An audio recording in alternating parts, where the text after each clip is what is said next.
Assalamualaikum warahmatullahi wabarakatuh. Perkenalkan, nama saya Taufik Harudin, NIM 62114200024, Rompel 3B.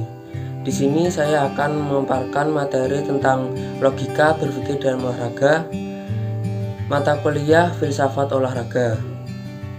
Selanjutnya, pengertian logika.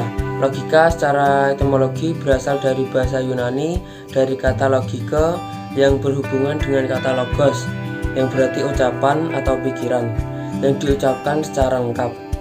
Logika sebagai studi secara sederhana dapat kita batasi sebagai suatu kajian tentang bagaimana seseorang mampu untuk berpikir dengan lurus. Logika sebagaimana dikemukakan G dan kawan-kawan adalah bidang pengetahuan yang merupakan bagian dari filsafat yang mempelajari segenap asas atau aturan dan tata cara mengenai penalaran yang benar. Selanjutnya, olahraga adalah aktivitas untuk melatih tubuh seseorang tidak hanya secara jasmani tapi juga secara rohani. Sedangkan logika merupakan pekerjaan akal pikiran manusia dalam bernalar untuk menghasilkan kebenaran atau penyimpulan yang benar. Jadi logika sangat berhubungan dengan olahraga karena logika merupakan suatu keharusan. Tidak ada olahraga yang tidak didasarkan pada logika. Logika merupakan cabang filsafat yang membicarakan tentang aturan-aturan berpikir agar dengan aturan-aturan tersebut dapat diambil kesimpulan yang benar.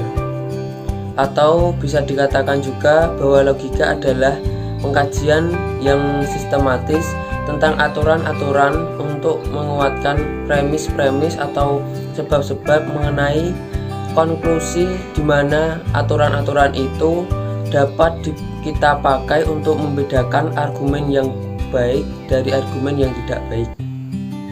Berikutnya, logika dibagi menjadi dua.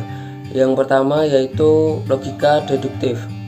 Logika deduktif berusaha menemukan aturan-aturan yang dapat dipergunakan untuk menarik kesimpulan-kesimpulan yang bersifat keharusan dari suatu premis tertentu atau lebih. Logika deduktif disebut juga berpikir dengan menggunakan silogisme. Silogisme adalah suatu bentuk penarikan konklusi atau kesimpulan yang didasarkan pada dua premis, di mana premis pertama merupakan premis mayor yang bersifat lebih umum dan premis kedua merupakan premis minor atau premis yang bersifat khusus. Yang kedua yaitu logika induktif. Logika induktif mencoba menarik kesimpulan tidak dari susunan proposisi-proposisi, melainkan dari sifat-sifat perangkat bahan yang diamati. Logika ini mencoba untuk bergerak dari suatu perangkat fakta yang diamati secara khusus menuju kepada pernyataan yang bersifat umum mengenai semua fakta yang bercorak demikian, atau bergerak dari suatu perangkat akibat tertentu menuju kepada sebab atau sebab-sebab dari akibat-akibat tersebut. Dalam pelaksanaan berpikir dengan menggunakan logika induktif, terdapat beberapa induksi yang dapat diterapkan oleh siswa, yaitu dengan generalisasi, analogi, dan hubungan kausal atau sebab akibat dalam pembelajaran di kelas.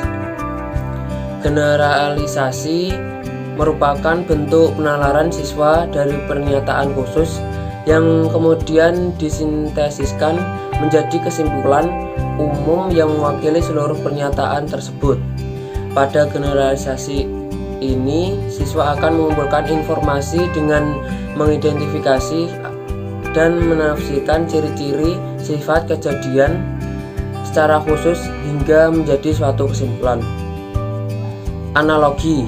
Analogi adalah proses penalaran dari suatu fenomena menuju fenomena lain yang sejenis. Kemudian disimpulkan bahwa apa yang terjadi pada fenomena yang pertama akan terjadi juga pada fenomena yang lain.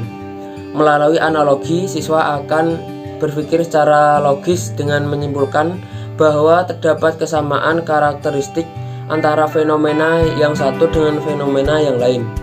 Pada analogi, siswa akan mengidentifikasi beberapa kejadian hingga terbentuk sebuah kesimpulan.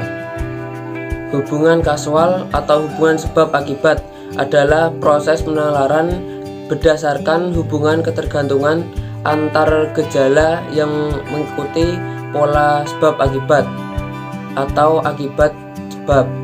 Hubungan sebab akibat akan mendorong daya pikir siswa bahwa setiap kejadian atau peristiwa yang terjadi memiliki sebab dan akibatnya. Siswa akan menggunakan logikanya dengan mengidentifikasi suatu sebab dan akibat suatu peristiwa.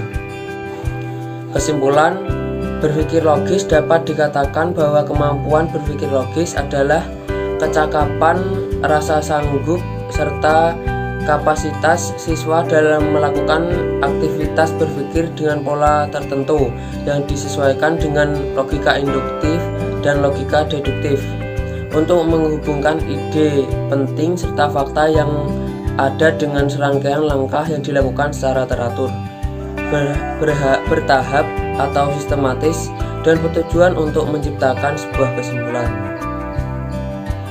Mungkin itu yang dapat saya sampaikan. Kurang lebihnya mohon maaf. Wassalamualaikum warahmatullahi wabarakatuh.